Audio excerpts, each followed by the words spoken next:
ইউনিভার্সকে জানার চেষ্টা করছি, কিন্তু ইউনিভার্সকে জানার প্রধান সমস্যা হচ্ছে তার বিশালতা।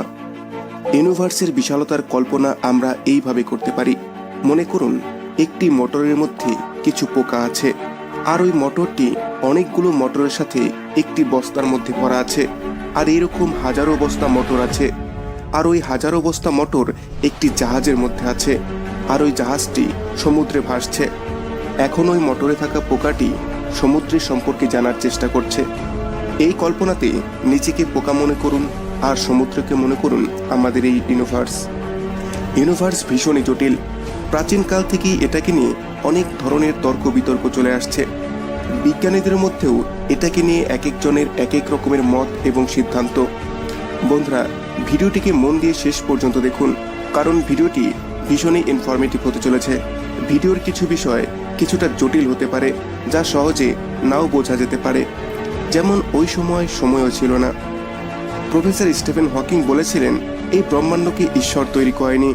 আর ঈশ্বরের অস্তিত্বকে নিয়ে আপনাদেরও বিভিন্ন ধরনের রায় হতে পারে।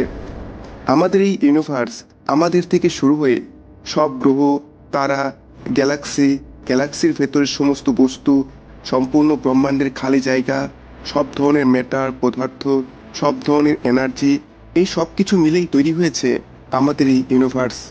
ইউনিভার্সের শেষ নেই, তাই একে জানার পিপাসাও কোনোদিনও শেষ হবে না। ব্রহ্মাণ্ড শেষ পর্যন্ত আমরা কোনোদিনও যেতে পারবো না। এর জন্য এটাকে আমরা অনন্ত ব্রহ্মাণ্ড বলে থাকি। অনন্ত পাস্ট মানে ভূতকাল থেকে শুরু হয়ে কখনো না শেষ হওয়া ভবিষ্যতের দিকে এগিয়ে যাচ্ছে আমরা। জ্যোতিষ বিজ্ঞানীরা মনে করেন ব্রহ্মাণ্ড একটি বিগ ব্যাং ধামাকা থেকে শুরু হয়েছে। আর যখন আপনি এটাই মেনে নিয়েছেন এটা একটি অনন্ত ব্রহ্মাণ্ড, তাহলে এটার মানে দাঁড়ায় আপনি এটার সম্বন্ধে কখনোই জেনে সারতে পারবেন না। বিজ্ঞানীরা বলেন ব্রহ্মাণ্ড সবসময় বড় হচ্ছে। তাহলে আমি এটা মনে করি আপনি কখনোই ব্রহ্মাণ্ডের এক প্রান্ত থেকে অপর প্রান্ত পর্যন্ত যেতে পারবেন না, কারণ আপনি যতক্ষণে অপর প্রান্তে পৌঁছানোর চেষ্টা করবেন ততক্ষণে আমাদের এই ব্রহ্মাণ্ড আরও অনেক বড় হয়ে যাবে। আর আমাদের এই ব্রহ্মাণ্ডের ছড়িয়ে পড়ার গতি আপনার গতির থেকেও কোটি গুণ বেশি হবে। আসুন এটাকে একটি উদাহরণ দিয়ে বোঝার চেষ্টা করি। বিজ্ঞানের একটা সিদ্ধান্ত বা সূত্র অনুসারে এই ব্রহ্মাণ্ডে যে কোনো জিনিস যেটা আলোর গতিতে চলবে সেটা আলো বা প্রকাশ হয়ে যাবে। মনে করুন আমি একটি খেলনা রকেটকে রিমোটের সাহায্যে এই ব্রহ্মাণ্ডে উড়াচ্ছি, আর আমি ওই রকেটের গতি বাড়িয়ে যাচ্ছি। স্পিড বাড়াতে বাড়াতে যদি আমি ওই রকেটকে আলো বা প্রকাশের গতিতে চালাই, তাহলে সেই রকেটটি আর ভৌতিকের রূপে থাকতে পারবে না, ওটাও প্রকাশ হয়ে যাবে। মানে ওটা একটি আগুনের গোলায় পরিণত হবে। প্রকাশই একমাত্র জিনিস যেটার অস্তিত্ব টিকে থাকে। এটা ছাড়া আর বাকি সব জিনিস ভ্যানিশ বা গায়েব হয়ে যায়। এর মানে রকেট আগুনে জ্বলে ভ্যানিশ হয়ে যাবে। এটাই কারণ আমাদের গতি যতই বেশি হোক না কেন, আমরা প্রকাশের গতি কখনোই অর্জন করতে পারবো না। 1929-এ এডউইন হাবেল একটি যুগান্তকারী আবিষ্কার করেন। সে একটি টেলিস্কোপ দিয়ে আকাশের দিকে দেখছিল। আকাশ থেকে আসা আলোকে সে পর্যবেক্ষণ করে। সে দেখে কিছু গ্যালাক্সি আমাদের কাছে আসছে এবং কিছু আমাদের থেকে দূরে সরে যাচ্ছে। হাবেল এই দৃশ্য দেখে অবাক হয়ে যায়। সে দেখেছিল প্রায় সব গ্যালাক্সি গতিশীল। সে দেখে দূরে থাকা গ্যালাক্সি আমাদের থেকে দ্রুত গতিতে দূরে সরে যাচ্ছে। লাগাতার বড় হয়ে ছড়িয়ে পড়া এই ব্রহ্মাণ্ডের খোঁজ 20 শতাব্দীর সব থেকে বড় আবিষ্কার ছিল।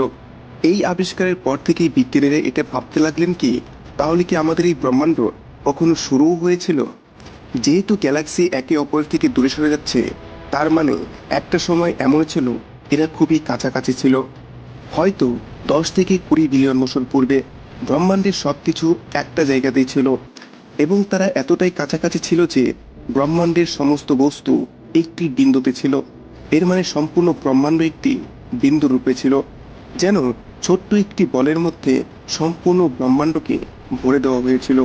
এর মানে আপনি মনে করতে পারেন এটি সব থেকে ছোট্ট এবং প্রলয়কারী একটি নিউক্লিয়ার বোম, এবং যার কল্পনা করাও অসম্ভব। এই অবস্থাকে গ্র্যাভিটেশনাল সিঙ্গুলারিটি বলা হয়ে থাকে কোনো এক অজানা কারণে এর ভেতরে বিস্ফোরণ হয়। আর এটাকেই মহা বিগ ব্যাং থিওরি বলা হয়ে থাকে। বিগ ব্যাংকের পূর্বে কোনো কিছুই ছিল না। না আলো ছিল, না হাওয়া ছিল, না ছিল সময়। মানে বিগ ব্যাংকের পূর্বে সময়েরও অস্তিত্ব ছিল না। যেমনটা আমি আপনাদের আগেই বলেছি, সম্পূর্ণ ব্রহ্মাণ্ড একটি বিন্দুর রূপে ছিল।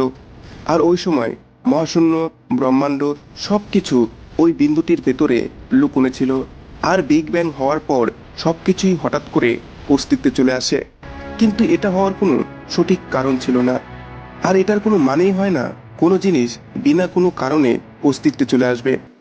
পাস্ট এবং ফিউচার সময় নির্ধারণ করে, কিন্তু বিগ ব্যাং এর পূর্বে যদি সময়ই না থাকে তাহলে পাস্টও ছিল না। ওকে ফাইন, কিন্তু বিন্দুর পূর্বে কি ছিল আর বিগ ব্যাং কি কারণে হয়েছিল? এই সমস্ত প্রশ্ন মাথা ঘুরিয়ে দেওয়ার মতো। এই সমস্ত প্রশ্নের উত্তর পেতে গেলে যেসব সমস্যার সম্মুখীন হতে হবে তার মধ্যে সবথেকে বড় সমস্যা আমাদের জৈবিক হওয়া। আমাদের ব্রেন এই জিনিসটি ভেবেই বড় হয়েছে যে কোনো কিছু হওয়া বা ঘটার কোনো না কোনো কারণ অবশ্যই হবে। আর কোনো জিনিসের বিনা কারণে হওয়া আমরা কল্পনাও করতে পারি না। 100 বছর পূর্বে আমরা এটাই জানতাম না আমাদের গ্যালাক্সি এই ব্রহ্মাণ্ডে অবস্থিত 100 বিলিয়ন গ্যালাক্সির মধ্যে একটি। 200 বছর আগে আমরা এটাই জানতাম না আকাশে দেখতে পাওয়া এক একটি তারা আমাদের থেকে হাজারো লাখো আলোকবর্ষ দূরে আছে। আর 500 বছর পূর্বে আমাদের পৃথিবী সূর্যের চারিদিকে পরিক্রমা করছে, এটাও আমরা কল্পনা করতে পারিনি। ব্রহ্মাণ্ড সত্যি আমাদের কল্পনার থেকেও জটিল। হয়তো আমরা এই প্রশ্নের জবাব জানার যোগ্য নই, আর না হয় আমরা জানার মতো যোগ্যতা এখনো অর্জন করিনি। আমাদের মনে সবসময় একটি প্রশ্ন থাকে, আমাদের ব্রহ্মাণ্ড এত বড় কেন, এত বিশাল কেন? এটাকে আসুন ছোট্ট একটি উদাহরণ দিয়ে বোঝার চেষ্টা করি। মানুষের একটি অভ্যাস, মানুষ সবসময় প্রাচীনকাল থেকেই প্রতিটি জিনিসকে তার নিজের সাথে তুলনা করে বিচার করে। কারণ মানুষ সবসময় তার লাভ এবং লোকসানকে দেখে। আর যেটা মানুষের সাথে রিলেটেড নয়, মানুষ সেটার কোনো মূল্য দেয় না। এর জন্য ব্রহ্মাণ্ড বিশাল বড় এই ধারণাটিও মানুষ নিজেই তৈরি করেছে। কখনো মানুষ অন্য প্রাণীর তুলনা নিজের সাথে করে। পিঁপড়া কত ছোট আর জিরাফ কত বড়। পিঁপড়াও হয়তো এটাই ভাবে ইঁদুর কত বড় আর বেড়াল কত বিশাল। ও কখনো এটা ভাবে না ও কত ছোট। ওর জন্য ওর নিজের সাইজটি একটি স্ট্যান্ডার্ড সাইজ মনে হয়। ঠিক তেমনি ব্রহ্মাণ্ডের বেলাও আমরা এটা ভাবি ব্রহ্মাণ্ড কত বড়। আমরা কখনো এটা ভাবি না আমরা কতটা ছোট। আমাদের শরীর হাড় মাংসে তৈরি, আর আমাদের প্রতিনিয়ত ভৌতিক জিনিসের দরকার হয়। যেমন শক্তির জন্য আমাদের খাবার চাই, পান করার জন্য চাই পানীয় জল, নিঃশ্বাস নেওয়ার জন্য হাওয়া চাই, আর আবহাওয়া আমাদের অনুকূলে হওয়া চাই। কিন্তু যদি এর কোনো একটি কম হয় তাহলে সেটা আমাদের জীবন ধারণের জন্য অনুকূল হবে না। প্রথমে এই ইউনিভার্সের তৈরি হয়েছে, তারপর জীবন ধারণের জন্য অনুকূল পরিস্থিতি, আর তারপর জীবনের শুরু হয়েছে। যতক্ষণ এই ব্রহ্মাণ্ডে জীবন ছিল না তখন এটা কেউ ভাবারও ছিল না কি এইসব কেন হচ্ছে। কিন্তু তখনও এই ব্রহ্মাণ্ড ছিল।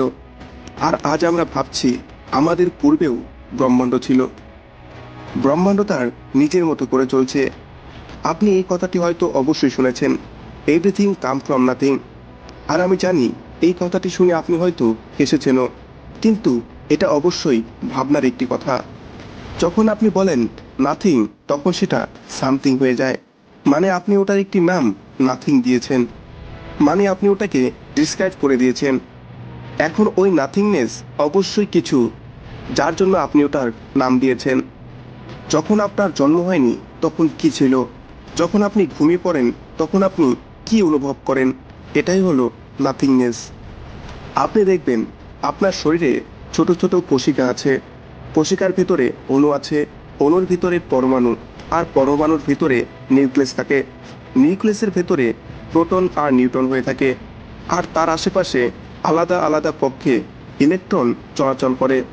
এখন আপনি দেখবেন প্রোটন, নিউট্রন আর ইলেকট্রনের ভেতরের অধিকাংশ জায়গায় খালি। এর মানে সম্পূর্ণ ব্রহ্মাণ্ডই প্রায় খালি। আর আপনি যদি এর থেকেও গভীরে যান তাহলে আপনি অবশেষে শুধু খালি জায়গায় পাবেন, মানে নাথিংনেস। এর মানে আমাদের সম্পূর্ণ শরীরই বাস্তবে খালি।